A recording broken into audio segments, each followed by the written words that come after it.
किसान भाइयों नमस्कार, मैं निर्दोष मलिक और एक नई वीडियो में आप सबका स्वागत है। और एक नई वीडियो है, थोड़ी वीडियो बड़ी हो सकती है। वीडियो में क्या मुख्य बातें हैं वो मैं जल्दी से आपको बता देता हूँ। गन्ने में कुछ जगह एक बीमारी आई हुई है, गन्ने की पत्तियाँ पीली पीली हो जाती हैं। उसके बारे में इसमें डिटेल से है, कैसे हो रही है, क्या कंट्रोल हम कर सकते हैं, उसके बारे में जानकारी है। दूसरी बात, इस वीडियो का मुख्य उद्देश्य केवल जानकारी का है। कोई भाई स्प्रे करना चाहे कर सकते हैं और नहीं करना चाहिए नहीं कर सकते। किसी पे कोई दबाव या कोई फोर्स नहीं है, केवल वीडियो जानकारी के लिए। दूसरी बात, ये बीमारी सब जगह नहीं है, न ऐसा है कि वह सब जगह हर आदमी से करे।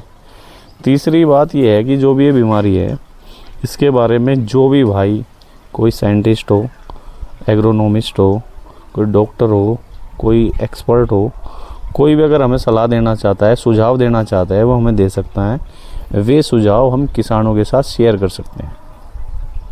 3 चीज़ें हैं। बाकी इस वीडियो को अब शुरू करते हैं और इस वीडियो की मुख्य बातें मैं आपको बताता हूँ। वीडियो में ये बात हैं, कई दिनों से काफ़ी मैसेज और व्हाट्सएप और वीडियो आई हुई है जिसमें गन्ना पीला पीला हो गया, ग्रोथ रुकी हुई है और पीलापन धीरे धीरे बढ़ रहा है। कुछ जगह तो स्थिर है, कुछ जगह तेज़ी से फैल रहा है। तो ये बीमारी है गन्ने के पीला पत्ती रोग के नाम, लाल सड़न रोग है, रेड रोट है, या फिर फंगस आई हुई है। उसी या एक कीटनाशक, एक फंजीसाइड, एक ग्रोथ प्रमोटर, इस तरह से मिलाकर लोग आपको दवाई देते हैं। तो कई बार इतनी समानता होती है कुछ बीमारियों में कि ये समझ में नहीं आ पाता फोटो में या उसमें कि ये रेड रोट है, ये वायरस है, ये फंगस है। तो किसान भी कन्फ्यूज, हम भी, क्योंकि सेम सी बहुत सारी चीज़ें सेम सी होगी और पहचान भी नहीं आती। तो मैं आपको बताना चाह रहा हूँ, तीसरी ऊपर से गोब की पत्ती छोड़ के नीचे की 3 से 5 पत्ती इसमें पीली हो जाती है। रेड रोट की तो आपको पहचान है, नीचे से लाल हो जाती है, अभी मेरे पास जो वीडियो आई थी उसमें ये लग रहा था कि भाई रेड रोट है। हालांकि किसानों ने गन्ना काट के जड़ देखी, बिल्कुल साफ़ सफ़ेद गन्ना, कहीं कोई लालपन नहीं, कोई बदबू नहीं। तो रेड रोट उस गन्ने में नहीं था और पूरा खेत पीला, धीरे धीरे पीला हो गया। तो उसमें जो लक्षण नज़र आ रहे थे वो YLD के ही हैं, येलो लीफ डिजीज, या कह लो बस sugarcane yellow leaf virus, जो भी आप कहना चाहो। मोटी मोटी बात है, गन्ने की पत्ती पीली हो जाती है। तो ये जो बीमारी है, इसका जो हम इलाज करेंगे, कोई सटीक ऐसी इलाज तो होता नहीं, ऐसी दवाई नहीं है अवेलेबल, भाई ये दवाई दिया तुरंत ठीक हो गया। अब किसान स्प्रे करे, ठीक ना हो तो भी दिक्कत। तो मैं बताता हूँ, ये जो बीमारी है, ये जिस चीज़ से फैलती है हम उसे कंट्रोल कर सकते हैं। जो पीलापन है, जो बहुत तेज़ी से फैलता है, उसके जो कारण हैं, बहुत सारे कारण ऐसे हैं कि भाई ये फैलना शुरू हो गया, इसे हम रोकें कैसे। ये जितनी आपकी रस चूसने वाले कीट पतंगे होते हैं, जिसे हम सकिंग पेस्ट बोलते हैं, ये उससे बहुत तेज़ी से फैलता है। आप सर्च कर लीजिए, गूगल पे कर लीजिए, और जगह आप जो भी आपके सोर्स है आप सब पता कीजिए, आपको प्रॉपर डिटेल आ जाएगी। सारी बात साइंटिफिक लैंग्वेज में बोलने में इनमें वीडियो बहुत बड़ी हो जाएगी। तो मोटी मोटी बात ये है, पत्ती पीली है, जिस चीज़ से वो फैलती है उसे हम कैसे रोकें। फैलती है एफिड से, एफिड माहू, कुछ जगह माहू बोलते हैं, कुछ जगह एफिड बोलते हैं, हम मच्छर बोल देते हैं। फुदकना सा मच्छर कह लो, एक सकिंग पेस्ट, जो रस चूसने वाले जितने कीट पतंगे हैं उनसे बहुत तेज़ी से फैलती हैं और उन्हीं को हम कंट्रोल कर सकते हैं। अगर ये किसी खेत में या किसी डबडी में या किसी हिस्से में, कुछ हिस्से में आ गई, ये पूरे खेत में ना फैले।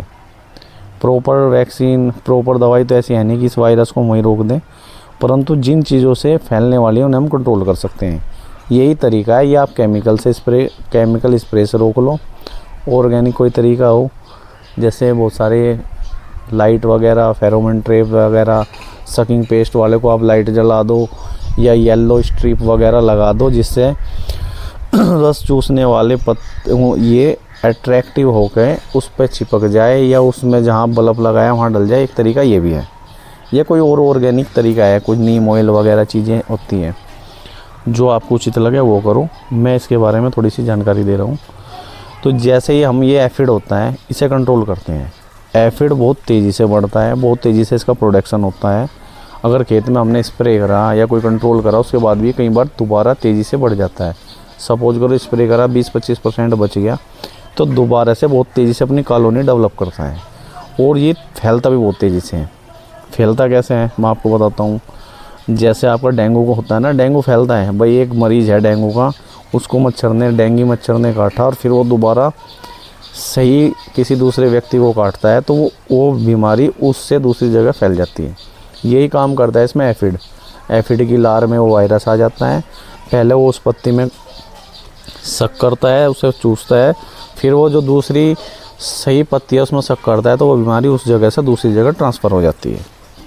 आपको मैंने समझाया भी है, एक पत्ती से दूसरी पत्ती में फैल जाता है। मोटी मोटी बात है, किसान भाई समझ गए होंगे। तो इसको कंट्रोल किया जा सकता है। एफिड को कंट्रोल करने के लिए बहुत सारे फार्मूले हैं। सकिंग पेस्ट के बाज़ार में बहुत सारे फार्मूले हैं। मैं 2 दवाई बता रहा हूँ, अगर आपके यहाँ मिल जाए तो आप इनसे उसे कंट्रोल कर सकते हो। एक दवाई का नाम है फरलैप, आधा लीटर लगती है 1 एकड़ में। दूसरी है कंट्रोल जो है 200 ग्राम लगेगा। पानी की मात्रा के हिसाब से मैं डोज बता रहा हूँ। ज़्यादा से ज़्यादा आप इसमें स्टिकर मिला सकते हो तो इसकी डोज जो है वो 1 एकड़ की बन जाती है पानी के अकॉर्डिंग। जैसे पानी की मात्रा बढ़ेगी उसी हिसाब से आप इसकी डोज कम ज़्यादा कर सकते हो। तो आपको मैं इसकी कॉस्ट और बता देता हूँ। 400 और 200 600, ज़्यादा से ज़्यादा 650। 600 से 650 रुपये का खर्चा है इस पीले पत्ती रोग को कंट्रोल करने का। जो इसमें एफिड आया है उसे कंट्रोल करे जिससे ये बीमारी दूसरी जगह ना फैले। दूसरी बात, आप इसमें स्टिकर मिला सकते हो। 101 रुपये का स्टिकर मिल जाता है। ये तो हो गई जी बीमारी की बात। सपोज और आपका रेयर कोई पीजीआर आप इसमें लगाना चाह रहे हो, पत्ती चौड़ी हो जा, पीला पीला हो रहा, नहीं ठीक हो रहा, आप इसमें रईस मिला सकते हो 100 ml का बीघा, आधा लीटर 5 बीघे में। इससे ज़्यादा मिलाने की ज़रूरत नहीं है। कुल दवाई 600 साढ़े 600 रुपये की है। उसके बाद आप स्टिकर ले सकते हो अगर लेना चाहो, नहीं लेना चाहिए मत लो। उसके बाद आप इसमें ग्रोथ के लिए, बढ़वार के लिए, पत्ता चौड़ा करने के लिए रईस मिला सकते हो। कुल मिला के ये चीज़ है, 3 सामान इसमें मिला सकते हो और इसे आप एक सीमित क्षेत्र में रोक सकते हो जिससे ये आगे ना बढ़े। तो ये वीडियो इसीलिए मैंने बनाई है कि कई दिनों से काफ़ी लोग आए थे। फंजीसाइड इसमें करने का कोई फ़ायदा नहीं ना, फंजीसाइड इसमें काम करने की। अगर फंगस आपके यहाँ है तो आप यूज करो, नहीं तो मरना मत करो। क्योंकि कई बार किसानों के फ़ोन आए, भाई हमने फंजीसाइड बढ़िया से बढ़िया भी मार लिया, कीटनाशक भी मार लिया, ये कंट्रोल नहीं हो रहा। तो आप एक दवाई एफिड के लिए यूज कर सकते हो, या कह लो सकिंग पेस्ट को आप कंट्रोल कर सकते हो। छोटी सी वीडियो है, कोई सुझाव आपका हो आप मुझे दे सकते हो। मेरा नंबर है 8954444807। जो भी सुझाव या सलाह कोई भाई देना सकता है उसका स्वागत है और वो सुझाव हम मानने के लिए तैयार है। अगर वो सटीक है तो हम किसानों को बताने के लिए भी एग्री है। तो इस वीडियो को आपको कैसी लगी? अच्छी वीडियो लगे आप शेयर कर सकते हो, सोच समझ के आप कर लो। अगर बार बार स्प्रे के बाद भी आपका पीलापन नहीं जा रहा तो आप ये फार्मूला चेंज करके देख सकते हो। ये वीडियो जानकारी के लिए, नहीं करना चाहो ना करो, ये सब जगह ये बीमारी है नहीं। बाकी इस वीडियो के बाद इस वीडियो में इससे संबंधित मैं वीडियो और फ़ोटो इसमें बाद में डाल रहा हूँ, आप चाहो तो देख सकते हो। धन्यवाद।